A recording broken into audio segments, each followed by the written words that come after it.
La izquierda y la derecha están haciendo el juego del poli bueno y el poli malo. Os lo explico. Imagina esta escena. Estás en una sala de interrogatorios, entran dos policías y uno es duro, agresivo, hostil, te hace muchas preguntas, te arrincona, etc. Es el poli malo.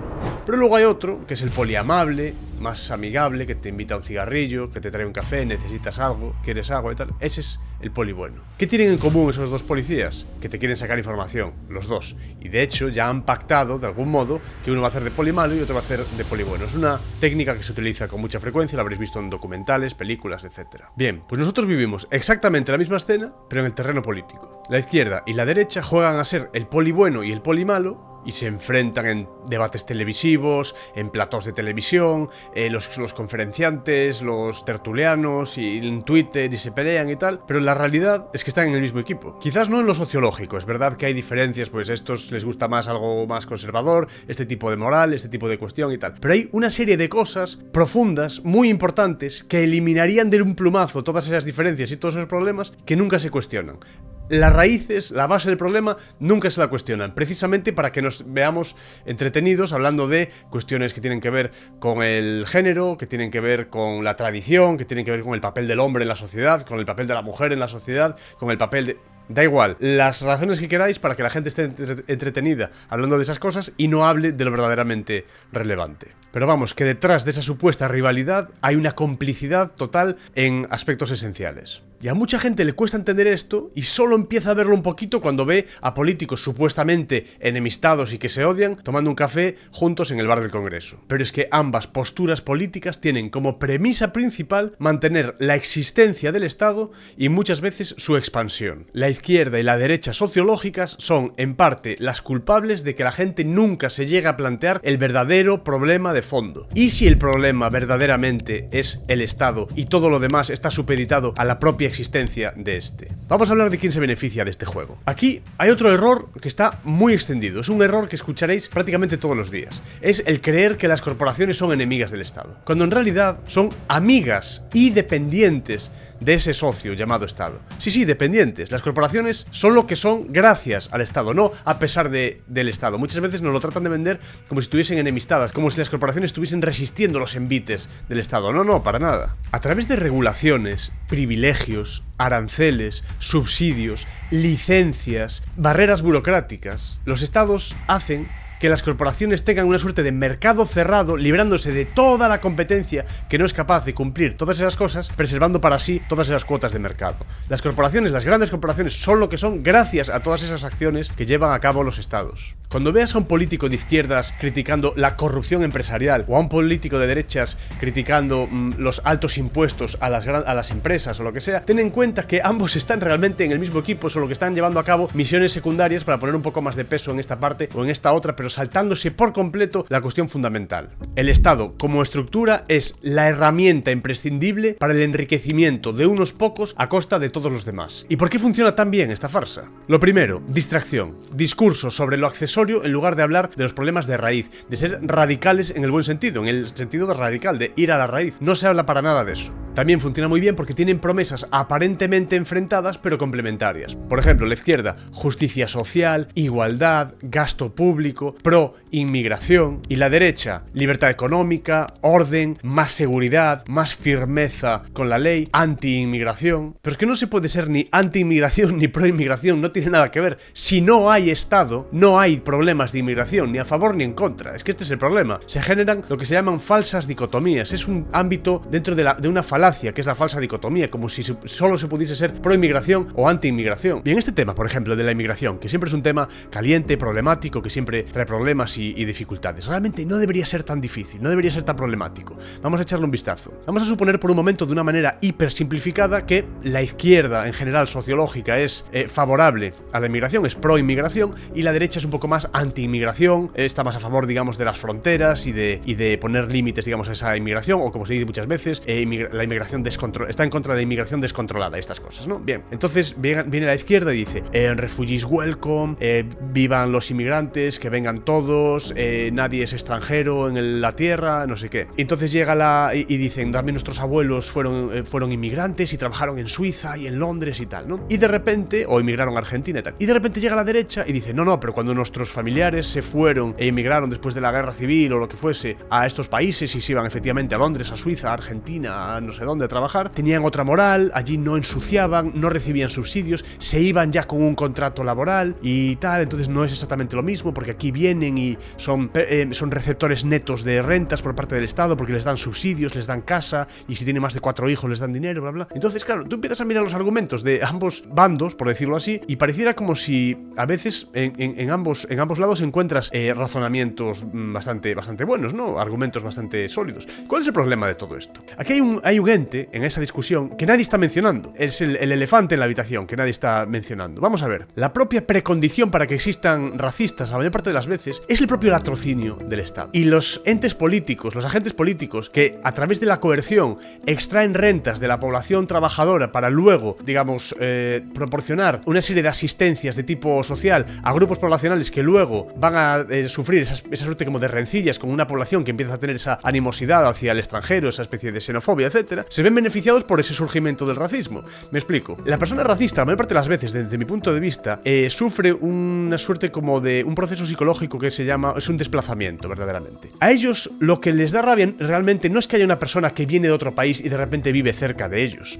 Yo creo que si en un mundo donde todo fuese verdaderamente libre, y por libre me refiero a un sitio donde las cosas se hiciesen por intercambio voluntario, las cosas fuesen voluntarias y todo más o menos fuese de alguien, bien sea de una persona, de una familia, de una comunidad, propiedad común o comunitaria, propiedad privada, distintos tipos de propiedad que conocemos, en ese entorno, para que alguien de otro país o de otro entorno viniese a vivir cerca de ti, alguien tendría que haberle vendido una casa, le tendrían que haber dado un trabajo o alguien tendría que haberlos aceptado dentro de esa comunidad. En ese entorno no habría absolutamente ningún problema. ¿Qué es lo que ocurre? Que precisamente porque hay espacios públicos, porque hay cosas públicas, porque hay subsidios, porque hay ayudas, porque hay viviendas de protección oficial, porque hay, digamos, las condiciones de posibilidad de que alguien pueda ir a algún sitio, en principio, solo a veces, no digo todo el mundo así, sea así, por supuesto, pero que pueda ir a algún sitio sin oficio ni beneficio, entre comillas, o que al menos pueda tener ventajas a nivel, digamos, de privilegio, de ayudas, etcétera, con respecto a otras personas que puedan estar trabajando y que puedan ser dadoras netas fiscalmente de dinero, ¿no? Lo que hace eso es que la gente dice, bueno, yo estoy pagando para que estas personas luego reciban ese dinero, cuando a mí tampoco me va tan bien como para que yo tenga que estar ayudando a la fuerza a través del Estado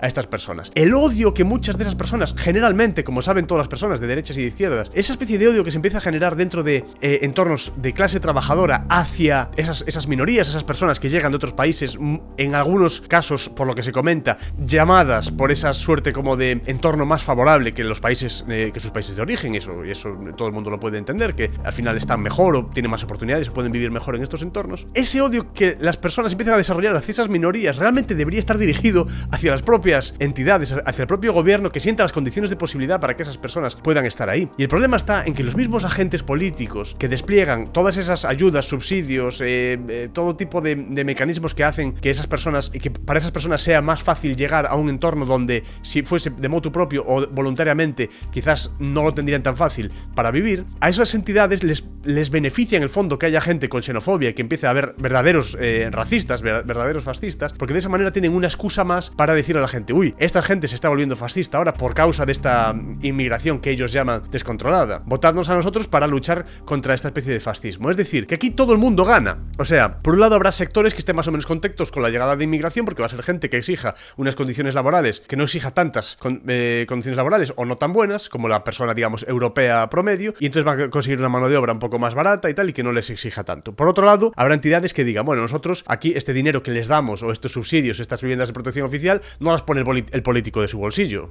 Tened en cuenta que el político, como siempre, juega con ese dinero como si estuviese jugando al Monopoly, estuviese jugando con fichas. No es su dinero, le importa una mierda que sea eficiente, que no, que se generen problemas en los barrios, que se genere esto o lo otro. A ellos les da igual, ellos dan eso, se compran el voto de esa gente, más el voto de la gente que quiere hacer virtue signaling, quiere ser virtuosa y defender a ultranza a esas personas, compran los votos de todas esas personas a través de este tipo de ayudas pagadas con impuestos, y al mismo tiempo se genera esa especie, ya digo, de animosidad, esa especie de resquemor de algunas personas pagadoras netas de impuestos normalmente, naturalmente, para con esas otras personas, y el político contento porque así ya tiene algo contra lo que luchar. También hay otra figura política que dice: los inmigrantes os están robando los impuestos, os están robando los trabajos, os están robando las mujeres, por ejemplo, os están robando absolutamente todo, votadnos a nosotros para luchar contra la inmigración, poner alambres de espino y vallas electrificadas con anguilas y cocodrilos y tiramos a matar desde la frontera y tal, ¿no? Entonces, esos políticos también se benefician en parte de que haya esa especie de tensiones tal. ¿Os fijáis que en general toda esa línea de políticos se benefician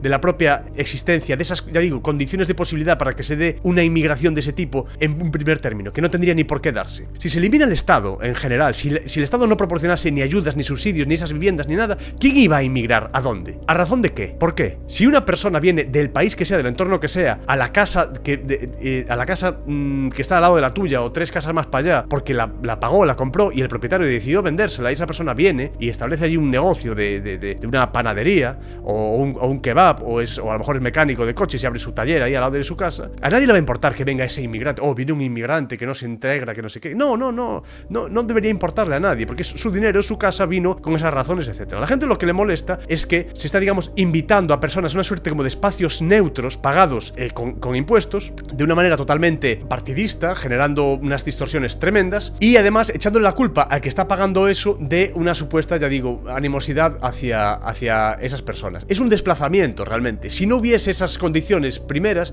ni la izquierda tendría razones para hacer eso, ni el racista de turno tendría ninguna razón para rechazar a esas otras personas. ¿Qué ocurre? Que en cuanto se genera el problema, los partidos de distinta índole tienen distintas excusas para decir: uy, está caldeado el ambiente, nosotros os traemos la solución. O bien, traer mucha inmigración y somos todos muy inclusivos y le damos casa a todos y ayudas y todo eso. O los otros diciendo: no, aquí vamos a poner barreras, fronteras grandes con alambre de espino y anguilas eléctricas y cocodrilos y vamos a tirar a dar y tal. Ofrecen las soluciones después de haber creado el propio Estado el problema. Esta es la cuestión. ¿Os fijáis a lo que me refiero, no? Y así, por ejemplo, nos encontramos entornos absurdos donde la izquierda, por ejemplo, le pide al Estado que arregle cosas que el propio Estado ha generado, que arregle problemas que el propio Estado ha generado. O sea, piden más Estado para arreglar problemas que el Estado generó, y la derecha acaba intentando buscar una forma de hacer un Estado como más eficiente, ¿no? Como más óptimo. Nadie quiere hacer más eficiente un cáncer o un bulto o un problema. Lo que quieres es erradicarlo, lo que quieres es hacer que se reduzca hasta que desaparezca. Yo no quiero hacer más eficiente un elemento que tiene como base, que tiene algo como origen,